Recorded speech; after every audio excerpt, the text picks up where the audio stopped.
Então vamos orar primeiramente para que a gente possa ter compreensão da palavra de Deus e para a gente possa realmente entender o que Deus quer de nós. Pai querido, muito obrigado, Senhor.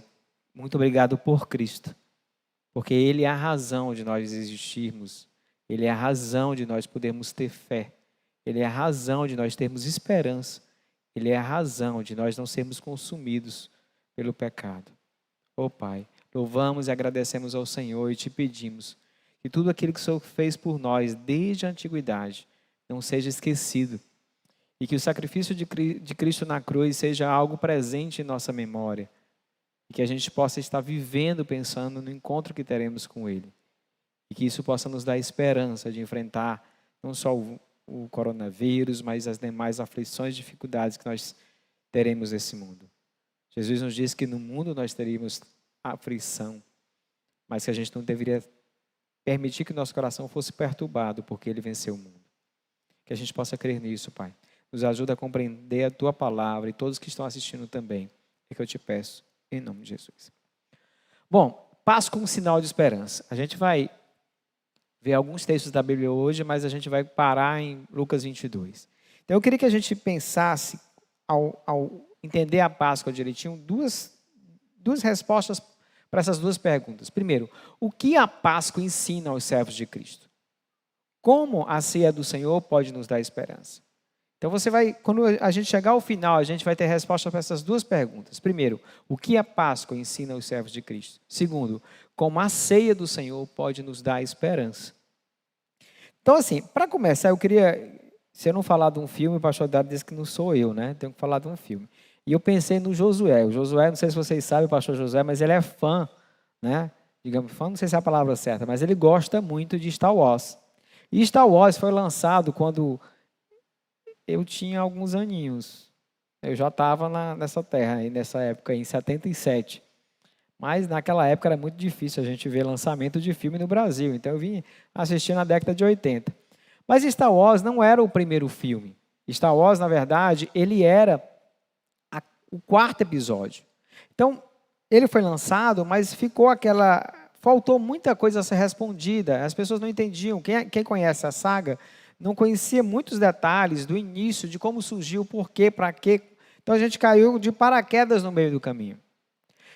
O que isso tem a ver com a nossa mensagem de hoje? Porque quando se fala de Páscoa, parece mais ou menos isso. A gente só pega o final ou o meio e a gente quer entender, quer compreender tudo que Deus fez a partir disso. E, na verdade, a gente precisa compreender desde o princípio. Afinal de contas, qual era o objetivo?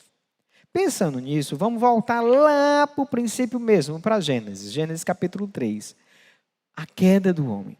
A gente precisa lembrar que Deus fez o homem e a mulher e disse para eles que eles tinham liberdade de comer de tudo que tinha no jardim, menos da árvore do conhecimento.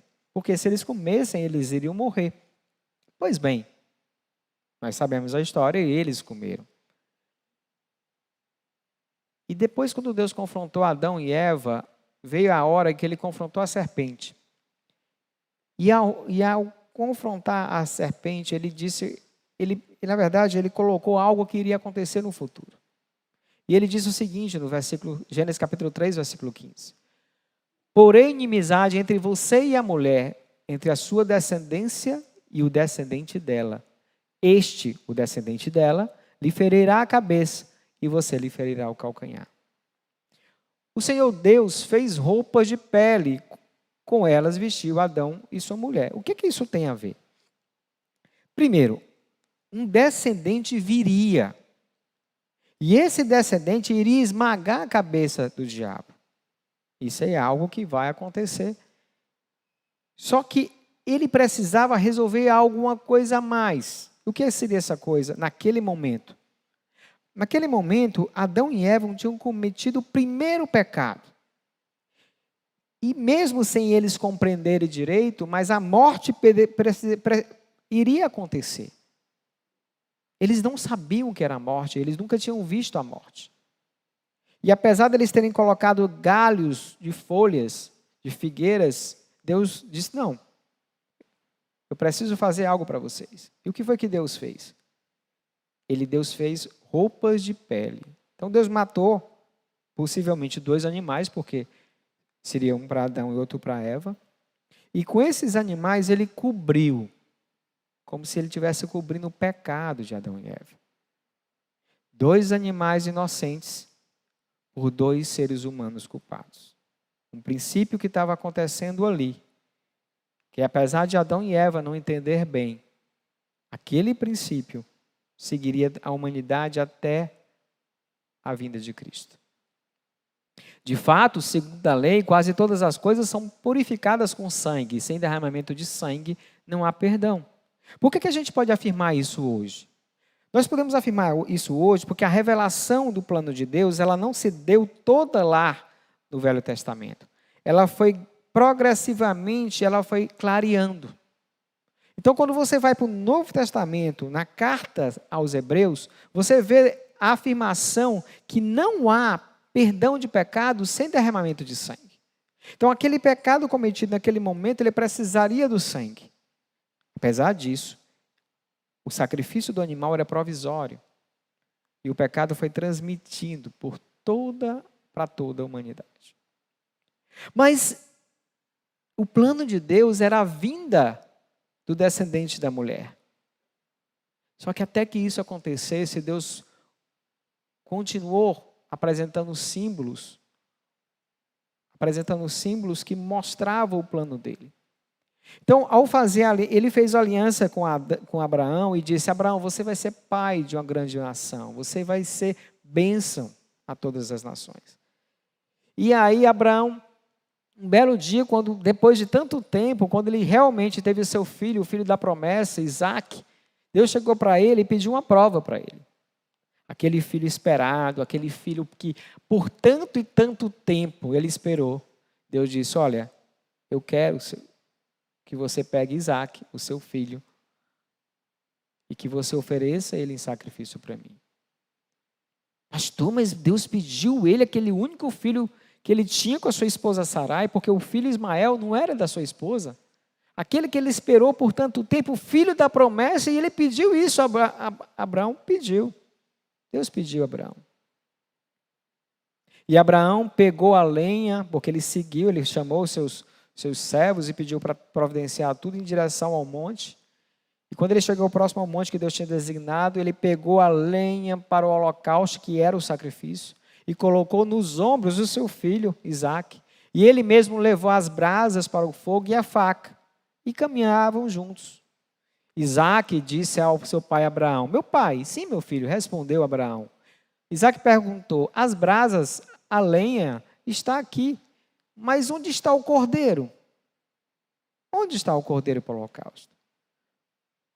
Isaque não sabia que Deus tinha pedido a seu pai que ele fosse o substituto do cordeiro. Respondeu Abraão: Deus mesmo há de prover o cordeiro para o holocausto, meu filho. Isso aconteceu. Mas o interessante é que mesmo sem entender, mesmo sem compreender, Abraão obedeceu. E Deus proveu o cordeiro. E foi se passando, Abraão teve Isaque, Jacó. O povo de Israel foi até o Egito, né? Depois que veio José, governador, José foi vendido para o Egito, enfim, vocês conhecem a história. E ao chegar no Egito, eles passaram a viver numa terra à parte lá no Egito, uma terra só deles. Mas o faraó, José morreu, e aí surgiu um faraó que não conhecia José. E ao ver o tamanho daquele povo, ele ficou com medo e começou a escravizá-lo. Escravizar o povo de Deus, o povo de Israel. Tanto que até determinar a morte dos filhos dos homens que surgisse, ele foi determinado. E surgiu Moisés, e Deus ouviu o clamor do seu povo. E ao ouvir o clamor do seu povo, Deus disse, em Deuteronômio capítulo 6, algo maravilhoso para Moisés. Olha, Moisés, eu vou resgatar meu povo. Eu ouvi o seu clamor. Então eu vou livrar o meu povo da opressão, da escravidão. Com mão poderosa, eu vou fazer isso com juízo. mas eu vou resgatá-lo e vou fazer deles o meu povo. E aí, para provar, aquele povo estava 400 anos no Egito, eles estavam convivendo com vários tipos de deuses, e Deus trouxe 9 pragas inicialmente. E nessas 9 pragas, cada entidade que eles veneravam foi humilhada por Deus, porque ele precisava mostrar que ele era Deus. Chegou na 10ª praga, e ele chamou Moisés e disse para Moisés: olha, chame o povo. E Moisés disse mais ou menos isso aqui ao povo: escolha um cordeiro ou um cabrito para cada família, sacrifiquem-no para celebrar a Páscoa. Molem um feixe de isopo no sangue que estiver na bacia e passe o sangue na viga superior e nas laterais das portas. Quando o Senhor passar pela terra para matar os egípcios, verá o sangue na viga superior e nas laterais da porta e passará sobre aquela porta. E não permitirá que o destruidor entre na casa de vocês para matá-los.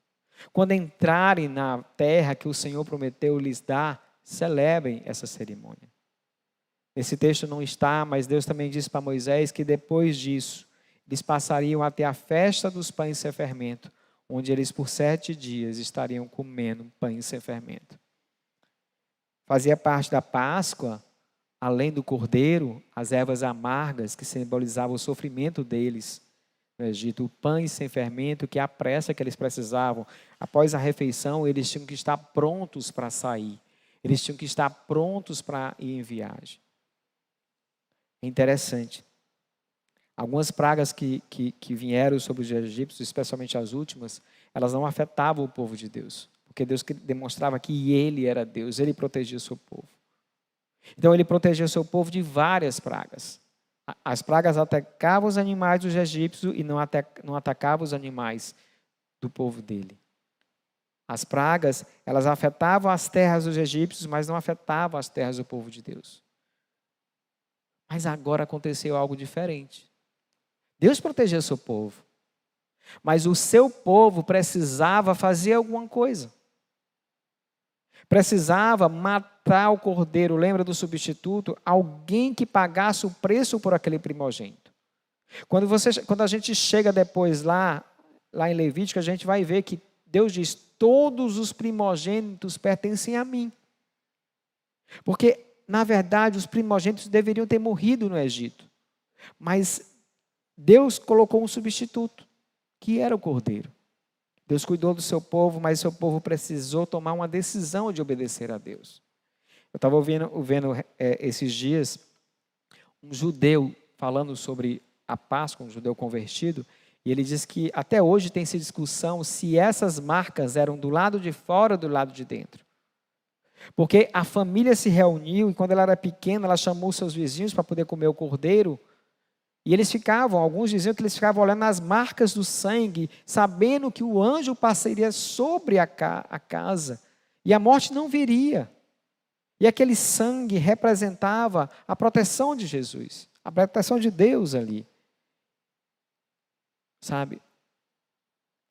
Às vezes e eles não viram o anjo destruidor, eles não viram Deus passar. Mas ao saber que Deus tinha prometido protegê-los, eles confiavam na proteção de Deus. No nosso dia a dia, especialmente esses dias, a gente tem passado por dificuldades e muitas vezes por não ver. Muitas vezes a gente questiona: será que Deus está nos ajudando, cuidando de nós? Deus cuida dos seus. Mas a gente precisa entender que a morte é algo que veio com o pecado. Ela virá cedo ou tarde para mim, para você, para qualquer um de nós. A morte vai vir. A Bíblia diz que há mais sabedoria em momentos de luto do que de festa. Ao ver tantas pessoas morrendo, tanto sofrimento, vale a pena a gente parar e refletir. Se eu morrer hoje, o que eu fiz na minha vida? Afinal de contas, quem é esse Deus que tanto falam?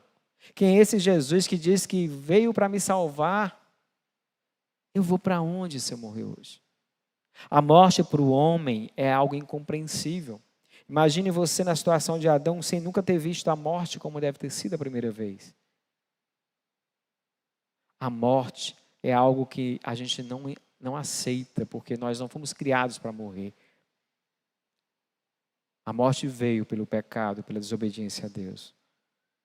E a gente precisa refletir onde você quer ir após a morte. A Bíblia mostra isso, a gente vai tentar apresentar isso para vocês de forma clara. Aqui na Páscoa ficou muito claro que aqueles que obedeceram a Deus, não aqueles que conheciam a Deus simplesmente. Se teve alguém de Israel que não marcou a porta com o sangue do cordeiro, o seu filho morreu, o seu primogênito morreu. Só não morreria o primogênito que sabia quem era o Deus de Israel, mas que ao mesmo tempo obedeceu e foi marcado pelo sangue da sua casa. A decisão de obediência foi tomada. O substituto veio. Mas, gente, tudo isso que estava acontecendo era provisório. Eram como se fossem sombras do que viria. Por que a gente pode dizer isso hoje? Porque quando nós temos hoje o Novo Testamento e a gente vê claramente isso sendo retratado lá. A própria livro de Hebreus, no seu capítulo 10, ele diz assim: a lei traz apenas uma sombra dos benefícios que hão de vir, e não a realidade dos mesmos. Por isso, ela nunca consegue, mediante os mesmos sacrifícios, repetidos ano após ano, aperfeiçoar os que se aproximam para adorar. Deus fez uma aliança com o povo dele ao sair do Egito, e ele apresentou um livro da lei, especialmente o livro de Levítico, Números também a gente tem alguns detalhes, onde ele mostrava que quando o povo pecasse, até quando pecasse sem intenção, como ele deveria agir. O sangue precisaria ser derramado, o substituto precisaria ser sacrificado, para que houvesse o perdão daquele pecado. Mas o que Deus queria, na verdade, é que aquilo levasse o povo a ter um relacionamento com Ele, a se afastar cada vez mais do pecado e se aproximar mais de Deus. Mas, infelizmente, o povo não fazia isso. O que isso fazia era levar o povo mais para longe de Deus, imaginando que poderia pagar o pecado com o sacrifício de outro. Profetas, Isaías diz: olha, as tuas bocas, falando para o povo de Israel, os teus lábios me adoram, mas o teu coração está longe de mim, porque externamente parecia um povo que serviu o Senhor, mas internamente o coração estava distante, porque surgiu até um comércio de você sacrifícios eu não quero mais, diz o Senhor, mas o coração contrito. O povo não entendeu e os sacrifícios eram insuficientes. Havia necessidade de um cordeiro de Deus. E Hebreus escreve, capítulo 9, versículo 15. Por essa razão, Cristo é o mediador de uma nova aliança, para que os que são chamados recebam a promessa da herança eterna, visto que ele morreu como resgate pelas transgressões cometidas sobre a primeira aliança. Cristo é o sacrifício definitivo. Na aliança anterior, que começou lá em Êxodo, e ficou muito mais clara quando Deus realmente, através de Moisés, apresentou o plano da velha aliança em Deuteronômio, em Levítico, em Números, ficava claro que o próprio sacerdote precisava de sacrifícios para se purificar. Ao contrário de Cristo, que era o Cordeiro perfeito, era aquele que nunca pecou. É aquele que nunca pecou. É o que poderia fazer o sacrifício definitivo, que não precisava se sacrificar para ele mesmo. Mas você pode perguntar: pastor, mas o que é que tudo isso tem a ver com a Páscoa? Eu queria dizer para você que a Páscoa, na verdade, como todas essas festas, como todo o Velho Testamento, são sombras. Eu não sei se você já brincou de sombra lá em casa. Quando faltava energia no interior, a gente botava uma lamparina. Vixe, tem gente que não sabe nem o que é isso. Uma vela, uma lamparina, e começava a fazer brincadeiras de sombra. E a gente tentava identificar animais, Enfim, fazia brincadeira para você tentar identificar através da sombra aquilo que realmente era. Pois todo o Velho Testamento, todas essas coisas que aconteceram, esses sacrifícios eram como sombras do que haveria de vir. Haveria necessidade de vir de um cordeiro perfeito, de alguém que fizesse um sacrifício perfeito e definitivo. Todo o Velho Testamento apontava para Cristo. Todo o Velho Testamento descreve a fidelidade, o amor de Deus para conosco. Sabe por que é para conosco? Porque lá a Páscoa, ela começou lá no Egito, para o povo de Israel. Mas a Páscoa que viria em Cristo, que veio em Cristo, não veio só para Israel, mas veio para todos nós. Isso é uma demonstração de fidelidade e de amor. A Páscoa, ela também apresenta, além de apontar para Cristo, apresenta a necessidade de sacrifício de um inocente cordeiro como substituto de um culpado. Lembra? Não há perdão de pecados sem sacrifício, sem sangue. Derramamento de sangue para que a morte fosse evitada, a morte eterna. A Páscoa também marcou a libertação do povo de Israel, isso é baseado em Deuteronômio capítulo 6, versículos 6 e 7, de 4 coisas, que posteriormente a festa da Páscoa dos judeus, ela foi sendo aperfeiçoada, e ela passou a ter 4 cálices. E esses 4 cálices representavam 4 coisas que Deus disse para Moisés que ele fazia lá em Mateus 6, 6 e 7. Primeiro, libertar o seu povo da opressão e da escravidão, segunda coisa, de Israel no Egito. A terceira coisa, um resgate com poder e juízo. Alguém tinha que pagar. No caso, foi a instituição da própria Páscoa lá. Deus foi poderoso, mas exerceu juízo. E o juízo não veio sobre os filhos de Israel por causa do cordeiro. E por último, aquele povo seria tornado povo exclusivo de Deus. A gente vai perceber mais na frente que essas 4 coisas Jesus fez por nós.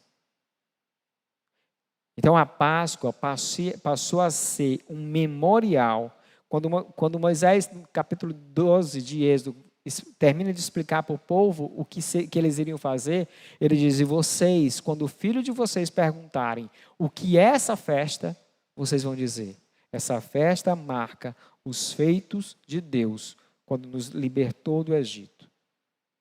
Os feitos de Deus, um memorial. A Bíblia, ela é cheia de memoriais. Sabe por que isso acontece? Porque nós, parece que sofremos de amnésia. Deus faz tanto por nós, faz. O dia que você passa por uma aflição, você esquece do que Deus fez. Você às vezes louva a Deus, exalta a Deus, glorifica a Deus, fala, canta, sorri, fica alegre, fala para todo mundo: Deus é bom, Deus é maravilhoso, Deus é isso, Deus é aquilo. De repente surge um problema muito grande. E as bênçãos de Deus na sua vida parecem que são esquecidas. Com Israel não era diferente. E por isso que é muito comum você ver no Velho Testamento Deus estabelecendo memoriais para lembrar do povo os grandes feitos dele. E a Páscoa aqui era um grande memorial. Um grande memorial, como diz o profeta Isaías: não há ninguém, desde a antiguidade, não há nenhum Deus, não se ouviu falar, que tenha cuidado e trabalhado para o bem daqueles que o amam. Deus é assim. Ele fez isso por nós.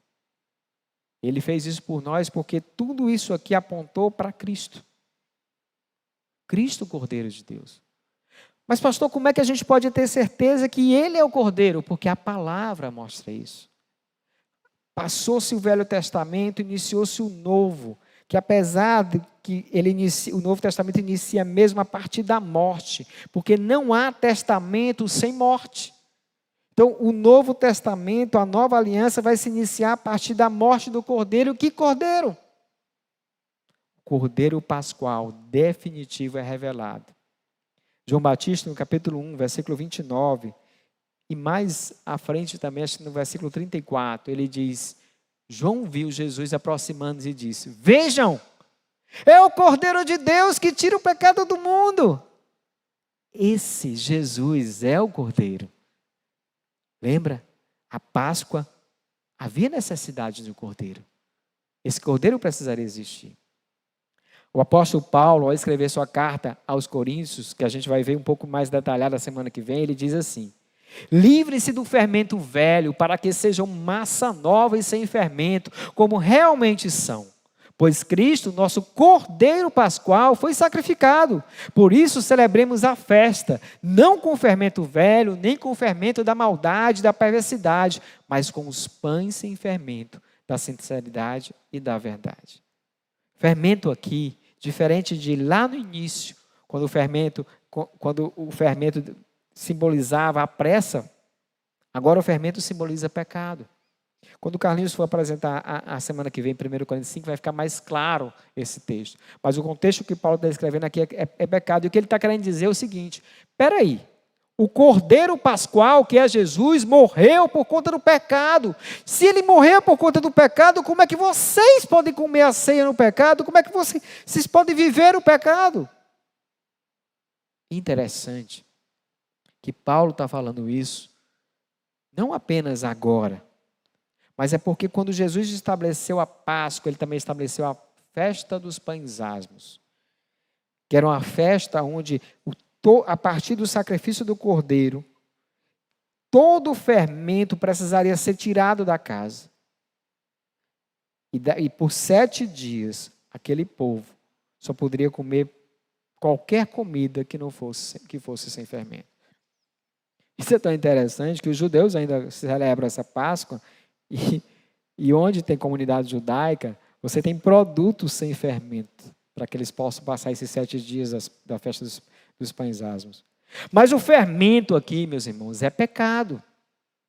A resposta à morte do cordeiro, a resposta à libertação do Egito, da opressão, da escravidão, a resposta a ter sido escolhido como povo de Deus. A resposta que Deus deseja é uma vida santa, de obediência e fidelidade a Ele. É isso que esse texto está dizendo. A ceia celebra o Cristo, a promessa é cumprida. Como é que isso aconteceu, afinal de contas? Os evangelhos, eles revelam 4 narrativas da ceia. A gente escolheu a de Lucas, e é esse que nós vamos ver hoje. Então a gente vai ler inicialmente Lucas de 20, capítulo 20, 22, de 7 até o versículo 13, que diz o seguinte: finalmente chegou o dia dos pães sem fermento, no qual deveria ser sacrificado o cordeiro pascual. Jesus enviou Pedro e João, dizendo: vão preparar a refeição da Páscoa. Onde queres que a preparemos? Perguntaram eles. Ele respondeu: ao entrarem na cidade, vocês encontrarão um homem carregando um pote de água. Sigam-no até a casa que ele entrar e digam ao dono da casa: o mestre pergunta, onde é o salão de hóspedes no qual poderei comer a Páscoa com os meus discípulos? Ele lhes mostrará uma ampla sala superior, toda mobiliada. Façam ali os preparativos.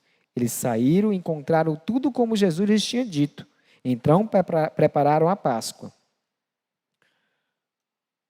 A preparação do Cordeiro Pascual. Apesar de Jesus ter falado, pelo menos por 3 vezes, do que iria acontecer com ele, apesar de Jesus ter dito claramente que era necessário que o Filho do Homem, que era ele, fosse sacrificado, morresse e ao 3º dia ressuscitasse, os discípulos achavam que nada disso ia acontecer. Na verdade, tudo isso estava no controle de Deus. Ao contrário do que muitos pensam, Jesus não foi vítima. Jesus não foi pego de surpresa. Jesus não foi crucificado por acidente. Jesus não foi forçado a se sacrificar. Até aquele momento, Jesus tinha feito vários milagres.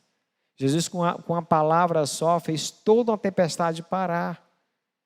Quando Pedro disse que ele não deveria morrer, ele disse: você acha mesmo que se eu não quisesse, eu não poderia chamar um exército, pedir a meu pai que mandasse um exército e teria um exército de anjos comigo?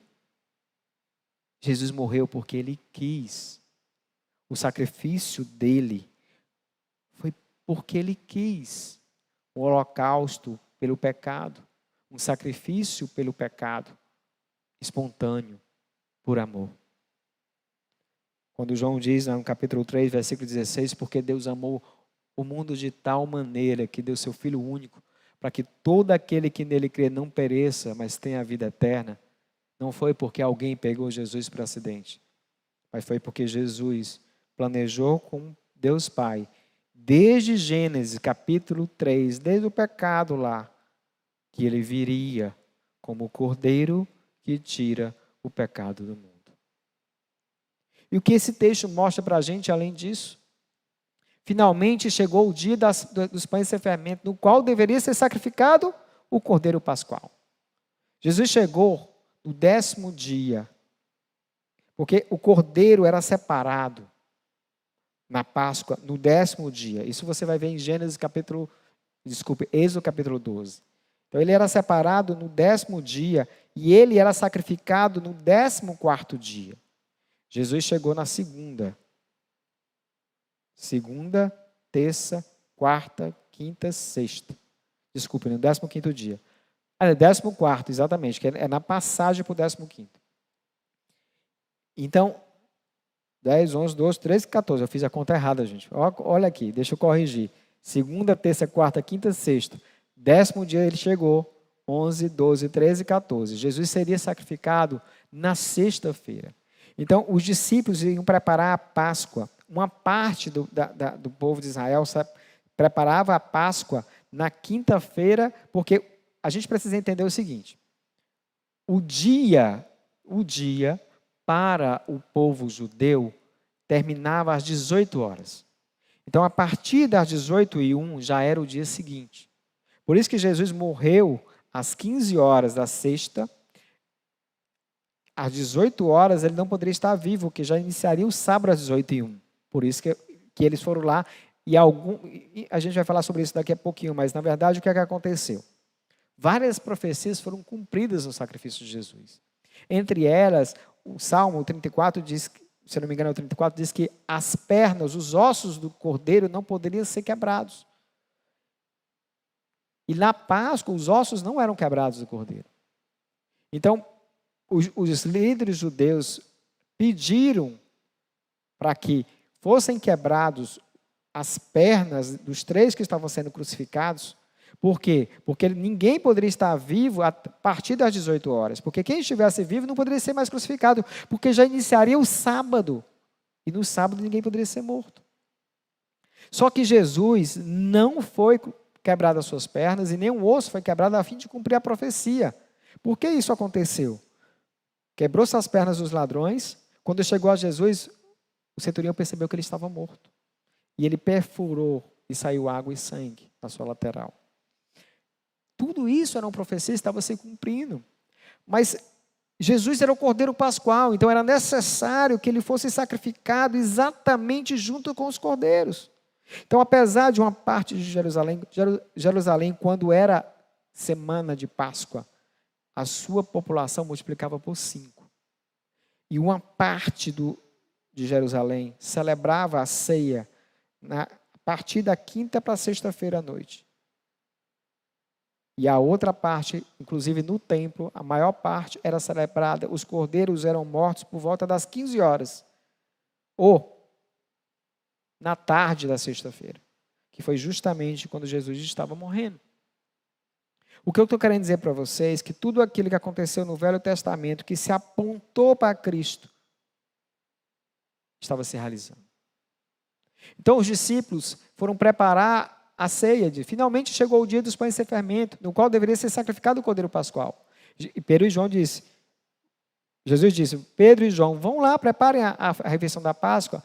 E eles foram, e tudo já estava preparado, tudo já estava pronto como Jesus tinha dito para eles. Aconteceu exatamente como Jesus disse, demonstrando todo o controle de Deus em toda a situação. Desde a entrada de Jesus em Jerusalém até o sacrifício na sexta-feira. E é interessante, se você for ler um pouquinho o início do capítulo 7, você vai ver que havia uma preocupação. Deixa eu ler para vocês para ficar mais claro. Estava se aproximando a festa dos pães sem fermento, chamada Páscoa. E os chefes dos sacerdotes, os mestres da lei, estavam procurando um meio de matar Jesus, mas tinham medo do povo. Ou seja, havia muita gente naquela época. E eles tinham medo de matar Jesus na frente de tantas pessoas. Jesus tinha entrado na cidade, tinha sido um alvoroço, todo mundo gritando, aleluia. E eles tinham medo disso. Mas aí diz que Satanás se apossou de Judas e Judas fez um plano para fazer isso. Mas se eles tinham medo de fazer na Páscoa, como é que Jesus morreu na Páscoa? Por que ele morreu na Páscoa? Porque o Cordeiro de Deus, Jesus Cristo, era o Cordeiro Pascual. E o Cordeiro Pascual não poderia morrer fora da Páscoa. Ele precisaria morrer na Páscoa. Você percebe que Deus tem controle de todas as coisas? Você percebe o quanto Deus planejou tudo isso desde Gênesis até quase 2000 anos atrás? Esse mesmo Deus continua tendo controle de tudo. Lembre-se, a morte para nós é separação. Mas a morte para Deus é quando Ele chama os seus para si. Por isso que é importante você procurar conhecer esse Deus, se entregar a Ele e viver para Ele. Porque a eternidade é muito mais longa do que o período que você vai passar aqui. É ilógico você trocar uma pequena vida aqui pelo eterno. O mais lógico é ao viver aqui, viver como se estivesse na eternidade. Isso é lógico. Então Deus pediu então Jesus pediu, não está errado também não, mas então Jesus pediu para que Pedro e João fossem lá preparar a refeição da Páscoa. Eles saíram e encontraram tudo como Jesus lhes tinha dito. Então prepararam a Páscoa. A última Páscoa dá lugar à ceia que marca o início da nova aliança. Lembra que a Páscoa lá atrás, instituída por Deus lá no Egito, apontava para Jesus. Lembra que todo o Velho Testamento aponta para Jesus? Pois é. Agora Jesus vai mostrar por quê. Versículos 14 até o 20. Quando chegou a hora, Jesus e seus apóstolos reclinaram-se à mesa e disse-lhes: Desejei ansiosamente comer esta Páscoa com vocês antes de sofrer. Pois eu digo, não comerei dela novamente até que se cumpra no reino de Deus. Recebendo um cálice, ele deu graças e disse: Tome isso e compartilhe uns com os outros, pois eu digo que não beberei outra vez do fruto da videira até que venha o reino de Deus. Tomando o pão, deu graças, partiu e deu aos discípulos, dizendo: Isto é meu corpo, dado em favor de vocês. Façam isso em memória de mim. Da mesma forma, depois da ceia, tomou o cálice, dizendo: Este cálice é a nova aliança no meu sangue, derramado em favor de vocês. Tem algumas coisas que a gente precisa ver. Primeiro, cadê o cordeiro?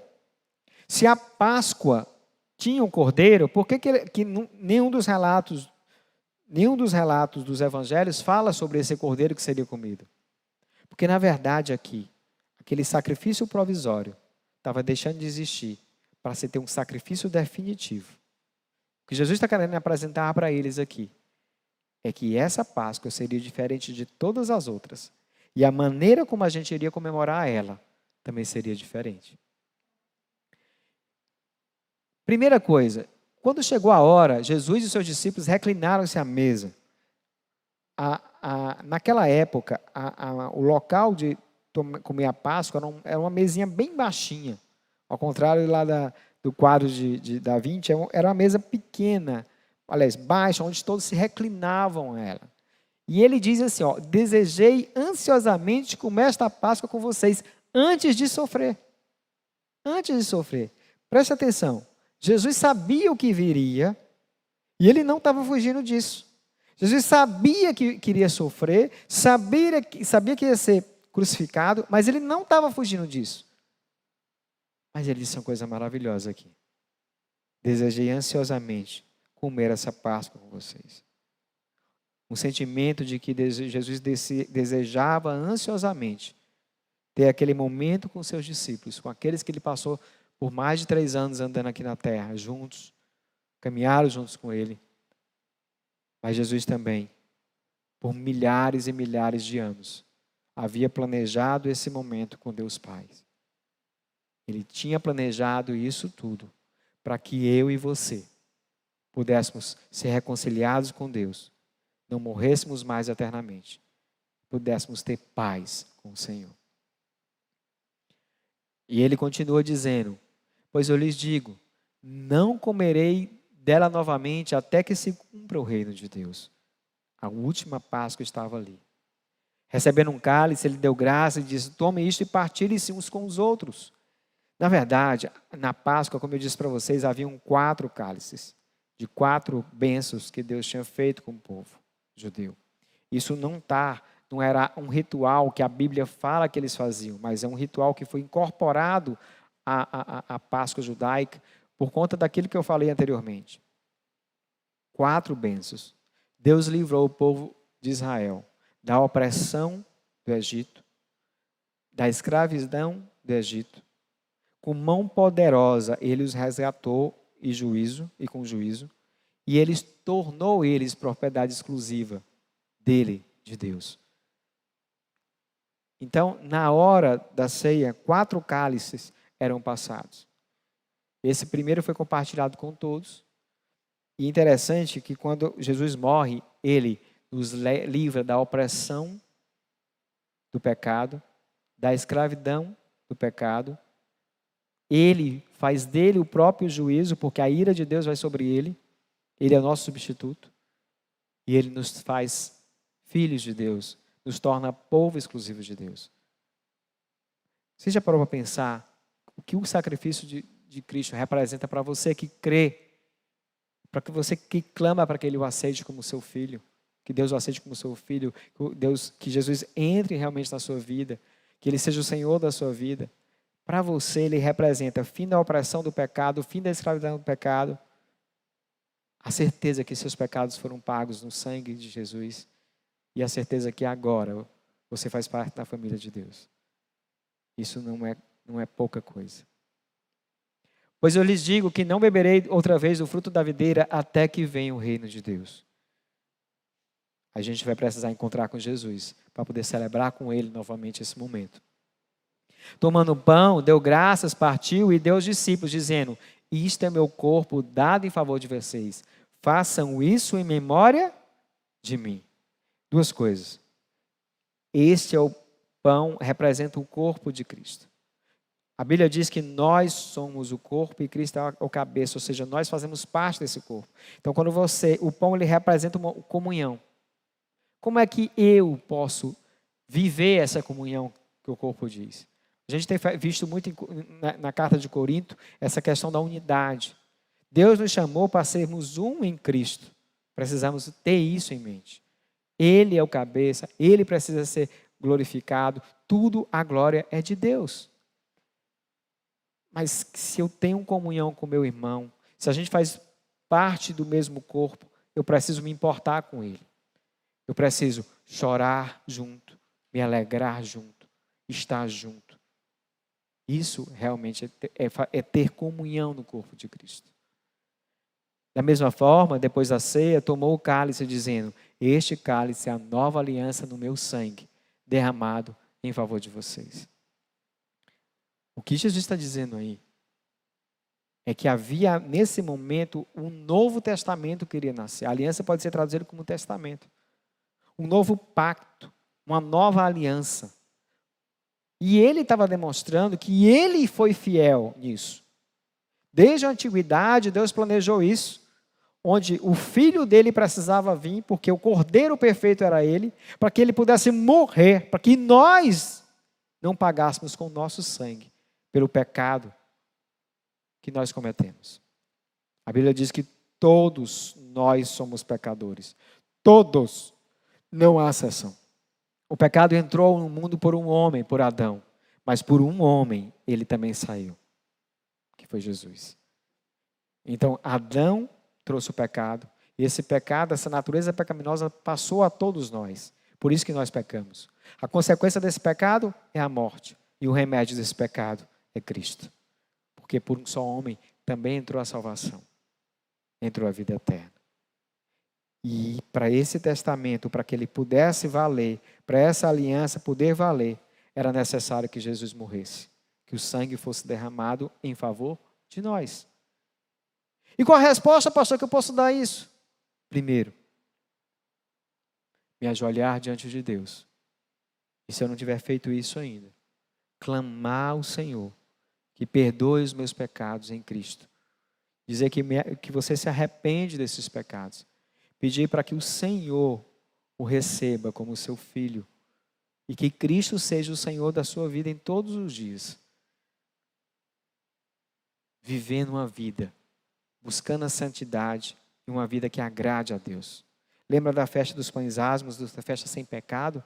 A resposta à morte do Cordeiro foi uma festa onde o pecado seria evitado, onde o fermento seria evitado.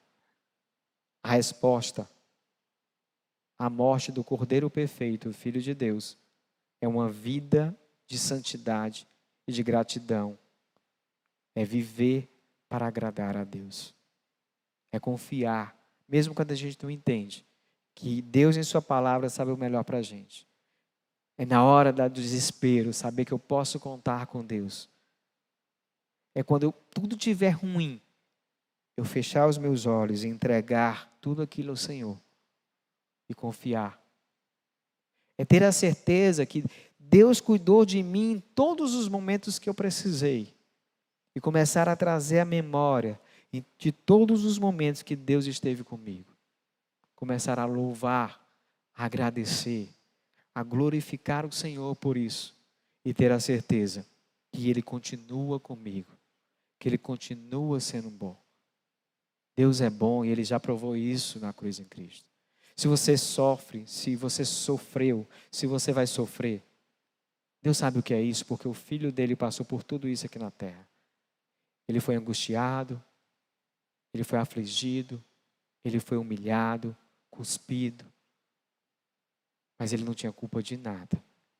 E ele fez tudo isso por mim e por você, para nos dar esperança de que podemos esperar encontrarmos com Ele, que podemos buscar ao Senhor, viver uma vida onde Deus se faz presente na nossa vida. Se você fizer isso, você vai ter experiências que vão fazer esse momento da ceia algo tão especial, como se você estivesse lá com Jesus. Porque você vai saber que foi um ato de amor, de fidelidade. Cristo fez isso. A ceia, ele ainda disse, no versículo 19, fazer isso em memória de mim. Hoje mesmo nós vamos cear. E eu sei que na pandemia nós, como igreja, temos falhado nisso. Mas é preciso que a gente comece a criar situações em que a ceia seja celebrada sempre. Para que a gente lembre, a Páscoa, ela não é que ela não tem importância nenhuma. A Páscoa é um momento maravilhoso, onde eu vou lembrar que a fidelidade de Deus foi cumprida. A promessa de Deus lá atrás, as sombras que estavam longe da realidade, viraram realidade na cruz do Calvário. A Páscoa é um momento ímpar. Mas nós precisamos cear como Cristo nos ordenou. Porque essa foi a maneira que Ele disse para a gente fazer. Para lembrar, não só uma vez por ano, mas frequentemente, lembrarmos do ato de amor, do ato de poder, do ato de que Ele só pensou nos outros. Um momento em que Ele se fez o Cordeiro que morreu no nosso lugar. Meus irmãos, na ceia, Jesus, através do pão e do vinho, simbolizou o que Ele faria no Calvário. O pão, como eu disse, representa a comunhão com o corpo e é visto em nossas vidas quando nos importamos uns com os outros, nos alegramos e choramos juntos. O vinho, a nova aliança, é visto quando buscamos viver fielmente em santidade, agradando ao Senhor. O perdão veio, mas custou caro. Custou o sangue de Jesus. Foi um sacrifício gratuito por nós que Ele fez, mas custou caro. O valor que se dá à celebração da ceia, que a gente vai ter, por exemplo, daqui a pouco, é muito mais claro para quem entende o sacrifício, para quem tem uma vida piedosa, para quem vive o Senhor e hoje é livre. Livre do pecado, livre da opressão do pecado. E hoje faz parte da família de Deus. E que sabe que todo o seu pecado foi sacrificado na cruz com o Senhor. Deus fez isso por nós através de Cristo. Cristo é fiel, nos salvou, nos santificou e nos glorificará. Se a gente lembrar do capítulo 1 de Coríntios, isso é dito lá. Paulo, ao escrever a carta àquela igreja, ele diz que ele é fiel. Deus é fiel e nos levará prontos até o encontro com o nosso Cordeiro. Então eu queria responder aquelas duas perguntas. O que a Páscoa ensina aos servos de Cristo? Que podemos confiar e ter esperança nas promessas de Deus. Você pode confiar em Deus. Apesar de tudo estar ruim, tudo estar difícil, Deus está conosco. Busca o Senhor. Pare um pouquinho e veja o que Deus espera que você faça. Clame a Ele. Às vezes a gente passa tempo sem orar. E a aflição nos faz lembrar que precisamos clamar ao Senhor. Mas a gente precisa clamar ao Senhor não só nessas horas. A carta de Tiago diz que a gente tem que clamar ao Senhor, ou orar ao Senhor, na alegria e na doença. Como a ceia do Senhor pode nos dar esperança? Cristo é a nossa esperança. Cristo é a nossa ceia, é a nossa Páscoa. Pela graça, de graça, nós somos perdoados em Cristo. E pela fé, pela graça de Deus, nos encontraremos com Ele. Ter a certeza de que não acaba aqui é motivo de esperança. Ter a certeza que o sacrifício de Cristo nos trouxe paz com Deus, nos faz não nos desesperar, nos faz podermos entender e saber que em Deus podemos pedir socorro. Um Deus que socorre a gente na hora da angústia, que está conosco em todos os momentos.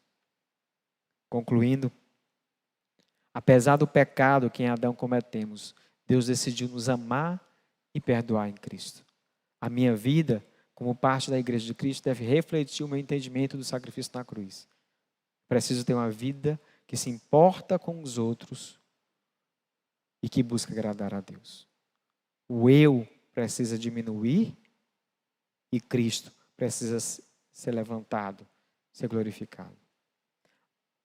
Não precisamos nos desesperar, pois temos a quem recorrer, como eu já tinha dito. Não é coerente viver no pecado se o propósito do sacrifício de Cristo, o Cordeiro de Deus, foi me libertar do pecado. Às vezes a pessoa acha, mas eu conheço Deus, eu conheço Jesus, eu tenho Ele, mas tem uma vida que não busca o Senhor. Mas tem uma vida que não reflete agradar a Deus, não busca santidade, não busca amar o próximo, não busca viver para Deus em todas as situações. Na verdade, algumas pessoas não querem pedir perdão, outras são orgulhosas demais para serem humilhados, outros, quando se sentem humilhados, ficam possessos. Mas o que você precisa entender, que Cristo perdoou quando sofreu sem ter culpa. Quando foi humilhado, Ele não amaldiçoou, mas Ele abençoou. O exemplo daquele que a gente quer seguir precisa ser fazer aquilo que Ele fez. Como é que eu vou seguir a Cristo agindo de uma maneira que Ele não age? Como é que eu vou seguir a Cristo se eu não faço o que Ele faz? Como é que eu me digo seguidor de Cristo? E eu valorizo o orgulho, a vaidade, o eu. Eu acima de qualquer coisa. Não foi assim que Jesus nos ensinou. E a cruz do Calvário é um lugar de humilhação, de sofrimento, mas também é um lugar de salvação. Se você quer ser salvo nessa cruz, eu queria que você fechasse os seus olhos, se você não fez isso ainda, e você repetisse o seguinte para Jesus. Pai querido, meu Deus, meu Jesus, nesse momento eu reconheço que sou pecador. Eu reconheço que preciso de Ti. Eu reconheço que não sou capaz de levar e guiar minha vida sozinho. Mas eu reconheço também que o Senhor morreu na cruz por conta do meu pecado. E eu te peço que o Senhor me aceite, Pai, como seu filho. Te peço que o Senhor Jesus venha estar comigo sendo o Senhor da minha vida. E eu creio que o seu sangue é suficiente para me perdoar. E eu creio que não por minha causa, mas por conta do sacrifício dele, eu viverei eternamente contigo. Em nome de Jesus. Se você fez essa oração, eu queria que você compartilhasse no chat.